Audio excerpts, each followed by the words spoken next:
यासीन हबीबिल्लाह।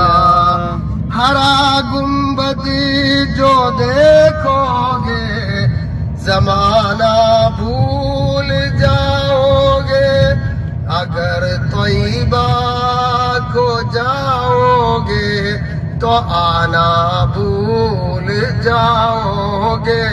सलातुल्लाह सलामुल्लाह। അസ്സലാമു അലൈക്കും വറഹ്മത്തുള്ളാഹി വബറകാതുഹു. ഇത് ഉസ്താദിൻ്റെ അവസാനത്തെ ഗാനമാകുമെന്ന് ആരും വിചാരിച്ചില്ല. ഇസ്മായിൽ നിസാമി ഉസ്താദ് ഉംറക്ക് അമീറ, ഇന്നലെ അദ്ദേഹം അമീറാകുന്ന പോകുന്ന സമയത്തൊക്കെ പലരോടും പറഞ്ഞിരുന്നു, കാരണം ആരെങ്കിലും അമീറായി കിട്ടുമോ എന്ന്. കാരണം പലർക്കും പല ജോലികളുള്ളത് കൊണ്ട് കിട്ടിയില്ല. അള്ളാഹുവിൻ്റെ വിധി നോക്ക്. ഇതൊക്കെ നമ്മൾ വലിയ ഓർമ്മപ്പെടുത്തുന്നത്, ഇന്ന് നോമ്പ് തുറന്ന ആൾ നാളെ നമ്മുടെ കൂടെ ഇല്ല. ഇന്ന് രാത്രി നമ്മുടെ ഉറക്കം എവിടെയാണെന്ന് പറയാൻ പറ്റൂല. ആരുടെ മണ്ണിലാണോ, പള്ളിക്കാട്ടിലായിരിക്കോ അല്ല വീട്ടിലായിരിക്കോ എന്ന്. ഒരു പ്രശ്നമല്ലല്ലോ. മരണത്തിന് ആരോഗ്യം പ്രശ്നമല്ല, പ്രായം പ്രശ്നമല്ല. ഈ അടുത്താണ് ഉസ്താദിൻ്റെ വീടൊക്കെ കുടിയിരിക്കൽ പരിപാടിക്ക് കഴിഞ്ഞത്. 4 മക്കളുണ്ട് ഉസ്താദിന്. പ്രായമുള്ള ഉമ്മയും ഉപ്പയുണ്ട്. അല്ലാഹു റബ്ബ് സുബ്ഹാനഹു തആല മക്കൾക്കും ആ മാതാപിതാക്കൾക്കും അല്ലാഹു ക്ഷമ പ്രദാനം ചെയ്യട്ടെ. ചെറിയ പ്രായമാണ്. ആരെ കണ്ടാലും പുഞ്ചിരിയോട് സംസാരിക്കുന്ന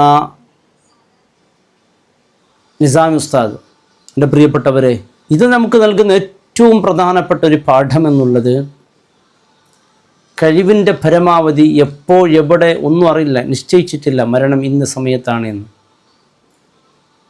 നാം എല്ലാ സമയത്തും അതിനുവേണ്ടി ഒരുങ്ങി നിൽക്കുക തന്നെ വേണം. ഉസ്താദിനെക്കുറിച്ച് പറയുന്നതിന് മുമ്പ് നാം ആലോചിക്കേണ്ട ഒരു വിഷയമുണ്ട്. അല്ലാഹു റബ്ബ് സുബ്ഹാനഹു തആല പറയുന്ന ഒരു ആയത്തിലൂടെ നമ്മെ ഓർമ്മപ്പെടുത്തുന്നതാണ്, ഇങ്ങനെയാണ്: ലൻ യുഅഖിറല്ലാഹു നഫ്സൻ ഇദാ ജാഅ അജലുഹാ വല്ലാഹു ഖബീറുൻ ബിമാ തഅമലൂൻ ലൗലാ അഖറതനി ഇലാ അജലിൻ ഖരീബ് ഫഅസ്വദ്ദക വഅകും മിനസ് സ്വാലിഹീൻ. അല്ലാഹ്, ഒരു സെക്കൻഡ് പിന്തിക്ക് റബ്ബേ, ഞാൻ സ്വാലിഹീങ്ങളിൽ പെട്ടേക്കമല്ല, ഞാൻ ദാനധർമ്മം ചെയ്യാമല്ല എന്ന് അള്ളാഹുവിനോട് നിലവിളിക്കുന്ന ഒരവസ്ഥ ഉണ്ടാകും. അങ്ങനെ ഉണ്ടാകാൻ പാടില്ല. അതിൻ്റെ മുമ്പ് തന്നെ നാം എല്ലാം ചെയ്തു തീർക്കണം. അതിൻ്റെ മുമ്പ് തന്നെ ഞങ്ങൾ സ്വാലിഹീങ്ങളാകണം. അതിനു വേണ്ടിയാണല്ലോ ഈ പരിശുദ്ധ റമദാൻ മാസത്തിൽ നമുക്ക് തരുന്നത്. നോക്കൂ, വളരെ ഒരുപാട് സ്വപ്നങ്ങൾ കണ്ട ഉസ്താദ് ഇന്ന് നോക്ക്, ഇത്രയും പെട്ടെന്ന് ഇന്നലെ കൂടെ നോമ്പ് തുറന്ന ഉസ്താദ് ഇന്നില്ല എന്ന് പറയുമ്പോൾ എത്ര വലിയ സങ്കടകരമായ വാർത്തയാണ് ഈ കേട്ടത്. 2 പേരാണ് മലയാളികൾ മരണപ്പെട്ടു പോയത്. ഒന്ന് ഷീബ എന്ന് പറയുന്ന ഒരു സഹോദരി, അതുപോലെ ഉസ്താദുമാണ്. ഈ മരണം ഉണ്ടാകുന്നത് അപകടത്തിലാണ്, ബസ് അപകടത്തിൽ. ഉംറക്ക് പോകുന്നു. നോക്കാം, മരണം നമ്മൾ വല്ലാത്ത ദുഃഖിപ്പിക്കുന്നെങ്കിലും ഉസ്താദിനെ സംബന്ധിച്ചിടത്തോളം വലിയ നല്ല മരണം. പരിശുദ്ധ റമദാനാണ് ഒന്ന്.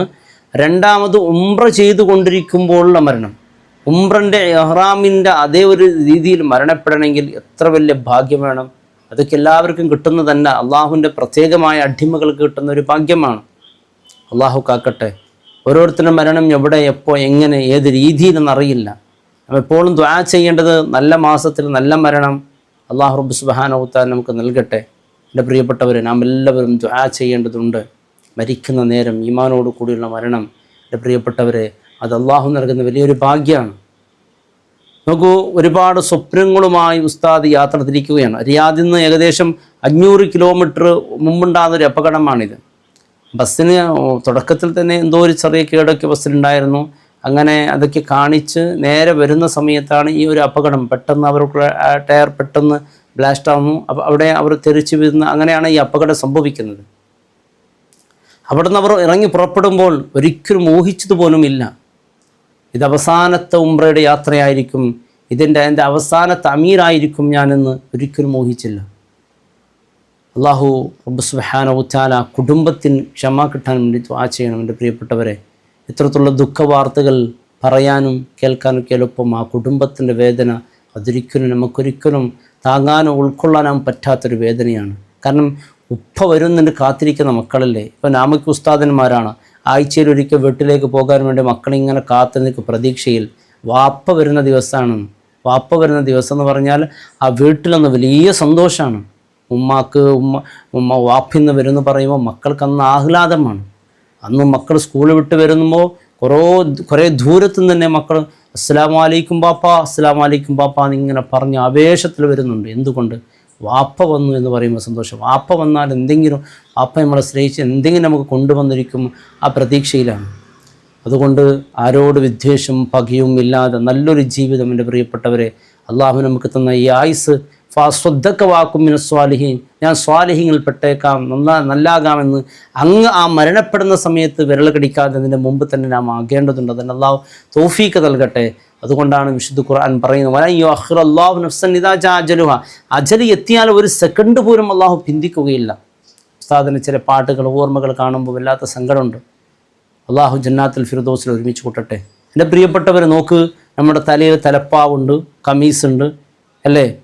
നമ്മുടെ ഈ കാര്യങ്ങളൊക്കെ കാണുമ്പോൾ നാം വിചാരിക്കും നാം യഥാർത്ഥ ഒരു മുസ്ലിമാണ്. ഒരു യഥാർത്ഥ മുസ്ലിം എന്ന് പറയുമ്പോൾ ചില കാര്യങ്ങൾ ഓരോ മുസ്ലിമിനും ബാധ്യതയാണ്. വിശുദ്ധ ഖുർആനിൽ അല്ലാഹു റബ്ബ് സുബ്ഹാനഹു വ തആല ഒരു സൂറത്തിലൂടെ പഠിപ്പിക്കുന്നുണ്ട്. ഒരു മനുഷ്യന് ഒരു 5 ലക്ഷണങ്ങൾ വിശദീകരിക്കുന്നുണ്ട്. ആ ലക്ഷണങ്ങൾ നമ്മൾ വേണം. ആ 5 ലക്ഷണത്തിനും കൂടുതൽ കാരുണ്യവുമായി ബന്ധപ്പെട്ട വിഷയമാണ്, കരുണയുമായി ബന്ധപ്പെട്ട വിഷയമാണ് പറയുന്നത്. അതിൽ ചോദിക്കുന്നൊരു കാര്യം അല്ലാഹു ഇങ്ങനെയാണ്, അറൈതല്ലദി യുകദ്ദിബു ബിദ്ദീൻ, അറൈതല്ലദി പരലോകത്തെ നിഷേധമാക്കിയവനെ കണ്ടിട്ടുണ്ടോ? നബിയോട് ഇങ്ങനെ ചോദിക്കുകയാണ്. ഈ ചോദ്യം തന്നെ അത്ഭുതമാണ്. ഉദാഹരണക്ക് ഈ സൂറത്തിനെ ഓർക്കുമ്പോൾ ഒരു സൂറത്ത് ഒരു കണ്ണാടി പോലെ. കാരണം നാം ഒരു മുസ്ലിമാണോ അല്ലേ എന്ന് നോക്കാൻ ഒരു കണ്ണാടി വേണമല്ലോ. നാം യഥാർത്ഥ മുസ്ലിമാണോ നോക്കാൻ ഈ സൂറത്തൊന്ന് പഠിച്ചാൽ മതി. അപ്പം നമുക്ക് മനസ്സിലാകും നാം ആരാണ്, പരലോകത്തെ നിഷേധിക്കുന്നവരാണോ, യഥാർത്ഥ മുസ്ലിമീങ്ങളാണോ എന്ന്. ഇതിൽ പറയുന്ന 5 ലക്ഷണങ്ങളും എൻ്റെ പ്രിയപ്പെട്ടവരെ ഇന്ന് അസ്തമിച്ചു കൊണ്ടിരിക്കുകയാണ് മുസ്ലിമീങ്ങൾക്ക്. അള്ളാഹു കാത്ത് രക്ഷിക്കട്ടെ. മരിക്കുന്ന നേരം ഈമാനോടുകൂടി മരണം കിട്ടണമെങ്കിൽ ഇത് നമ്മുടെ അടയാളമാണ്. ഓരോരുത്തരും ഇത് അവരവർ മനസ്സിലാക്കാൻ വേണ്ടിയാണ് അള്ളാഹു പറയുന്നത് ഈ കാര്യം. നബിയെ, അങ്ങ് വിചാരിച്ച് തലപ്പാവ് ധരിച്ചവർ, പള്ളിയിൽ ഇങ്ങനെ നിസ്കരിക്കാൻ വരുന്നവർ, ദിക്ർ ചൊല്ലുന്നവർ, അവരൊക്കെ മുസ്ലിമീങ്ങളാണോ എന്ന് വിചാരിച്ചതാ? അതല്ല, അള്ളാഹു ഇല്ല എന്ന് പറയുന്നവരാണ് കാഫിര്യങ്ങളെന്ന് നിങ്ങൾ വിചാരിച്ചതാ? നബി അങ്ങനെയാണോ? അങ്ങനെ ഇപ്പോൾ ഞാൻ കുട്ടികളോട് ചോദിക്കൂ, ആരാ മോനെ ഹിന്ദു, ആരാ മോനെ മുശ്രിക്ക്, ആരാ മോനെ അള്ളാഹുവിനെ ധിക്കരിക്കുന്നവൻ, പ്രതിഫലത്തെ പരലോകത്തെ നിഷേധിക്കുന്നവെന്ന് ചോദിച്ചാൽ കുട്ടികൾ പറയും, അതായത് നെറ്റിയിൽ ബൊട്ട് വെക്കുന്ന അത്തരക്കാരാണ് കുട്ടികൾ ചൂണ്ടിക്കാണിക്കുന്നത്. കാരണം അവർക്കറിയില്ല. ഒരു സ്ഥലത്തൊരു അപകടം നടക്കുകയാണ്. അപകടം നടന്ന സമയത്ത് അത് വാട്സപ്പിൽ മെസ്സേജ് വരുന്നുണ്ട് അപകടം നടന്നിട്ടുണ്ട് എന്ന്. ഈ അപകടം കേൾക്കുമ്പോൾ അവിടെ കൂടിയിരുന്നവർ ചർച്ച ചെയ്യുകയാണ് കൃത്യമായി, ഇത് അങ്ങനെ സംഭവിച്ചതാണ്, ഇവനാണ് റോങ് സൈഡ്, ഇങ്ങനെയാണ് നല്ല സേ, അങ്ങനെ പല വിധത്തിൽ ചർച്ച നടക്കുമ്പോൾ അവിടെയൊക്കെ പെട്ടെന്ന് ഒരാൾ കടന്നു വരും. അയാൾ ഇതൊക്കെ കേൾക്കുന്നത്, അയാൾ കണ്ണിൽ ഇത് കണ്ടിട്ടുണ്ട്, ദൃസാക്ഷിയാണ് അയാൾ ഈ അപകടം സംഭവിച്ച സ്ഥലവും എല്ലാം കൃത്യമായി അയാൾ കണ്ടിട്ടുണ്ട്. അയാൾ വന്നിട്ട് എന്താ ചോദിക്കുക, നിങ്ങൾക്കറിയോ എന്താ സംഭവിച്ചെന്നറിയോ, എന്താ നിങ്ങൾ ഈ സംസാരിക്കുന്നത്, ഞാൻ എന്നെ കണ്ണുകൊണ്ട് കണ്ടതാണ്. അതുപോലെ അള്ളാഹു പറയുകയാണ്, നിങ്ങൾ എന്താ വിചാരിച്ചത്, സത്യനിഷേധികളെന്ന് പറഞ്ഞാൽ, അള്ളാഹുവിൻ്റെ പ്രതിഫലത്തിന് നിഷേധിക്കുന്നവരെന്ന് പറഞ്ഞാൽ നിങ്ങൾ എന്താ വിചാരിച്ചത്? നിങ്ങൾ സംസാരിക്കുന്ന പോലെയൊന്നുമല്ല. അവരിൽ ഈ 5 ലക്ഷണം ഉണ്ടോ നോക്ക്. ആ ലക്ഷണങ്ങളില്ലെങ്കിൽ അവർ നിഷേധികളാണ്. അതിൽ ഒന്നാമത് പറയുന്നത് ഫദാലിക്ക് യദ്ഉൽ യതീം എന്നാണ്. നോക്ക്, ഇവിടെ കരുണയുടെ ഭാഗമാണ് പഠിപ്പിക്കുന്നത്. ഫദാലിക്ക് യദ്ഉൽ യതീം, യതീമിങ്ങളെ തടയുന്നവൻ. നോക്കൂ, നമ്മുടെ മുമ്പിൽ ഒരു പാവപ്പെട്ടവർ കാണുമ്പോൾ നമുക്ക് ഒരു വേദനവുമില്ല. നമ്മുടെ ഞാൻ വീട്ടിലിങ്ങനെ ഇരിക്കുമ്പോഴാണ് പെട്ടെന്ന് ഒരു വാട്സപ്പിൽ ഒരു മെസ്സേജ് വരുന്നുണ്ട്. ആ മെസ്സേജിൽ ഇന്ന ആൾ പാവപ്പെട്ട ആൾ രോഗിയാണ്, സഹായിക്കണം. അത് നാം കണ്ട് ഒരു ബേജാറില്ല, ഒരു രൂപ പോലും അങ്ങോട്ട് അയക്കാൻ നമ്മളെ കൊണ്ട് സാധിക്കുന്നില്ല. എന്നാൽ നീയാണ് സത്യനിഷേധി എന്ന് വിശുദ്ധ ഖുർആൻ പറയുന്നു. ഈ കാരുണ്യത്തിൻ്റെ മാസത്തിൽ പോലും ഈ അടുത്തുള്ള ഒരു സഹോദരി ജീവനൊടുക്കിയത്, ഒരു ഇത്തിരി കരുണ കാണിച്ചിരുന്നെങ്കിലോ അവൾ ഇന്നും ജീവിക്കുമായിരുന്നു. കരുണയുടെ മാസത്തിൽ ഓരോ തീരുമാനങ്ങളുടെ പ്രിയപ്പെട്ടവരെ, കരുണ കാണിക്കേണ്ട മാസത്തിൽ തന്നെ മനുഷ്യൻ്റെ മനസ്സിൽ നാം നിരന്തരമായി ദുആ ചെയ്യുന്നവരാണ്. അല്ലാഹുമ്മ റഹ്മനി യാ അർഹമർ റഹീമീൻ, കരുണ കാണിക്ക റബ്ബേ. ഞാൻ മറ്റുള്ളവരോട് കരുണ കാണിച്ചില്ലെങ്കിൽ അള്ളാഹുവിൻ്റെ കാരുണ്യം ഉണ്ടാവില്ല. അള്ളാഹു റബ്ബ് സുബ്ഹാനഹു, ഞാൻ മറ്റുള്ളവർക്ക് നമുക്ക് മരണവരെ സന്തോഷം നൽകണേ റബ്ബേ എന്ന് പ്രാർത്ഥിക്കുന്നുണ്ട്. ഞാൻ മറ്റുള്ളവർക്ക് ഒരു നിലക്കും സന്തോഷം കൊടുക്കില്ല. ഉറപ്പിച്ചു, അള്ളാഹു നിനക്ക് സന്തോഷം ഒരിക്കലും തരാൻ പോകുന്നില്ല. നമ്മുടെ ഈ ചെറിയ ജീവിതം എപ്പോൾ ആ മരണം എന്നറിയില്ല. അത് സമയത്ത് അനാഥരോട് രണ്ടാമത്തെ കാര്യം പറയുന്നത് എന്തിനു പറയുന്നറിയോ? നാം മനസ്സിലാക്കാൻ വേണ്ടിയാണ്. രണ്ടാമത്തെ കാര്യം അള്ളാഹുവിൻ്റെ റസൂൽ വിശുദ്ധ ഖുർആൻ പറയുന്നത്, വലാ യഹ്ളു അലാ തുആമിൽ മിസ്കീൻ, മിസ്കീന്മാരുടെ ഭക്ഷണത്തിന് പ്രേരിപ്പിക്കുന്ന, നന്മക്ക് കത്തിവെക്കുന്ന മനുഷ്യൻ, പാവപ്പെട്ടവർക്ക് സഹായിക്കാൻ നമ്മളെ കൊണ്ട് കഴിയില്ലെങ്കിൽ അവിടെയുള്ള ചെറുപ്പക്കാരെയൊക്കെ കൂട്ടി എന്തെങ്കിലും ഒരു സഹായം ചെയ്തു കൊടുക്കാമെന്ന് നാം തീരുമാനിക്കുമ്പോൾ ഇടയ്ക്ക് ഒരു ശൈത്താൻ അവിടെ നിന്ന് എഴുന്നേറ്റ് പറയും, അയാൾക്ക് അവിടെ നിന്ന് കിട്ടുന്നുണ്ടല്ലോ, പലതും കിട്ടുന്നുണ്ടല്ലോ. ആ രീതിയിൽ അവനൊക്കെ ആ യോഗത്തിനവനെ പുറത്താക്കണം. കാരണം അവനാണ് ഫദാലിക്ക് തോൽ, അവനാണ് ദീനിനെ നിഷേധിക്കുന്നത്, പരലോകത്തെ നിഷേധിക്കണം. അവൻ മുസ്ലിം അല്ല എന്നാണ് വിശുദ്ധ ഖുർആൻ പറയുന്നത്. അല്ലാഹു റബ്ബ് സുബ്ഹാനഹു വ തആല കാക്കട്ടെ. പ്രിയപ്പെട്ടവർ, നമ്മുടെ ഇന്നത്തെ തറാവി നമസ്കാരത്തിൻ്റെ ഒരു അവസ്ഥയ്ക്ക് നോക്ക്. ഫവൈലുല്ലിൽ മുസല്ലിമീൻ, മൂന്നാമത്തെ ലക്ഷണമായി പറയുന്നത് ഫവൈലുല്ലിൽ മുസല്ലീൻ അല്ലദീന ഹും അൻ സ്വലാത്തിഹിം സാഹൂൻ, നിസ്കാരത്തെ തൊട്ട് ശ്രദ്ധ ഉള്ളവർ. അല്ലാഹു കാത്തുരക്ഷിക്കട്ടെ. അതുപോലെ അല്ലദീന ഹും യുറാഊന, മറ്റൊരു ആൾ ജനങ്ങളെ കാണിക്കാൻ വേണ്ടി നിസ്കരിക്കുന്നവർ, ജനങ്ങളെ കാണിക്കാൻ വേണ്ടി ധനധർമ്മം ചെയ്യുന്നവർ.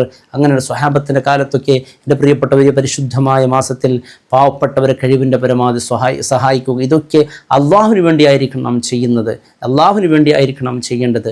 ഞാൻ ഉദാഹരണയ്ക്ക് എന്നോട് ഒരാൾ വന്ന് ചോദിക്കുകയാണ്, ഉസ്താദ് എനിക്ക് സഹായം വേണമെന്ന്, ഒരു കല്യാണ പരിപാടിക്ക്. ഞാൻ അയാൾക്ക് ഒരു 10 ലക്ഷം രൂപ അങ്ങോട്ട് കൊടുക്കുന്നു. അങ്ങനെ 10 ലക്ഷം രൂപ അയാൾ കൊടുത്ത് അയാളത് വാങ്ങിപ്പോയി. ഞാനൊരു ദിവസം ഇങ്ങനെ കാറിൽ സഞ്ചരിച്ചു കൊണ്ടുപോകുമ്പോൾ എനിക്ക് പെട്ടെന്നൊരു ഇളനീർ കുടിക്കണമെന്ന് ആഗ്രഹം തോന്നി. ഞാനങ്ങനെ ഒരു കടയിൽ കയറി അങ്ങനെ ഇളനീർ വാങ്ങിച്ചു. അതിങ്ങനെ കുടിച്ചു കൊണ്ടിരിക്കുകയാണ്. ആ സമയത്ത് അയാളോട് എത്രയാണ് വില ചോദിച്ചാൽ പറഞ്ഞു 50 രൂപയാണെന്ന്. ഞാൻ അയാളോട് ഗൂഗിൾ പേ എന്താണെന്ന് ചോദിച്ചപ്പോൾ പറയുന്നു ഗൂഗിൾ പേ ഒന്നും ഇല്ല. ചെറിയ കച്ചവടക്കാരനാണ്, അയാൾ കയ്യിൽ അങ്ങനെ ഒന്നും ഉണ്ടാവില്ലല്ലോ, ഇല്ല എന്ന് പറയും. അപ്പോൾ ഞാൻ അയാൾക്ക് പണം കൊടുക്കാൻ നോക്കുമ്പോൾ എൻ്റെ കയ്യിലുള്ളത് 500 രൂപയുടെ നോട്ടാണ്. അപ്പോൾ ഞാൻ ഈ നോട്ടെടുത്ത് അയാളെ കയ്യിൽ നിന്നിട്ട് പറയുന്നു ബാക്കി തരണം. അയാൾ പറഞ്ഞു ഉസ്താദ് ചില്ലറയില്ല, തരാനൊന്നും പറ്റൂല. ആകെ സങ്കടമായി. കുടിച്ചു കഴിഞ്ഞാൽ പണം കൊടുക്കണ്ടല്ലോ. ഞാൻ ആ നാട്ടുകാരനും അല്ല, അവിടുന്ന് പെട്ടെന്ന് അയാളെ കിട്ടുന്ന ആളുമല്ല. അപ്പോൾ എന്ത് ചെയ്യും? ആ സമയത്താണ് ഇന്നലെ എൻ്റെ നിന്ന് സഹായം ചോദിച്ച 10 ലക്ഷം രൂപ ഞാൻ ഒരാൾക്ക് അധികം നൽകിയല്ലോ, അയാൾ തൊട്ടടുത്തിരിക്കുന്നുണ്ട്. അയാൾ 100-ൻ്റെയും 50-ൻ്റെയും 10-ൻ്റെയും ഇങ്ങനെ എണ്ണി തിട്ടപ്പെടുത്തുന്നുണ്ട്. അത് കണ്ടപ്പോൾ സന്തോഷമായി. മാഷാ അല്ലാ, ഇയാളോട് ചോദിച്ചാൽ ചില്ലറ കിട്ടുമെന്ന്. ഞാൻ അയാളോട് പോയി പറയാണ്, ഇതാ എനിക്കൊരു ചില്ലറ വേണം, 500-ൻ്റെ. അയാൾ പറയും തരാൻ പറ്റൂല, എനിക്കത് വേണം. ആ സമയത്ത് എൻ്റെ മനസ്സിൽ തോന്നുകയാണ്, ഇന്നലെ സഹായിച്ചത് എന്നിട്ട് പോലും ഇയാൾ മറന്നു കളഞ്ഞല്ലേ. എന്നാൽ ആ 10 ലക്ഷവും ദുർബലമായി, നിഷ്ഫലമായി. കാരണം അത് അള്ളാഹുവിന് വേണ്ടിയായില്ല. അവൻ്റെ ഭാഗത്ത് കൃതജ്ഞത ഞങ്ങൾ ആഗ്രഹിച്ചു, നന്ദി ആഗ്രഹിച്ചു. നാം കൊടുക്കുന്നത് സഹായിക്കുന്നത് എല്ലാം അള്ളാഹുവിന് വേണ്ടിയായിരിക്കണം. ഈ പരിശുദ്ധ റമദാനിൽ പ്രത്യേകിച്ച് എൻ്റെ പ്രിയപ്പെട്ടവരെ പള്ളികൾക്ക് മുത്തഅല്ലിമീങ്ങൾ വരും, ഒരുപാട് പാവപ്പെട്ടവർ വീടാന്തരം വരും. അവരൊക്കെ സഹായിക്കുന്ന സഹകരിക്കുന്ന ആളുകളൊക്കെ ആകണം.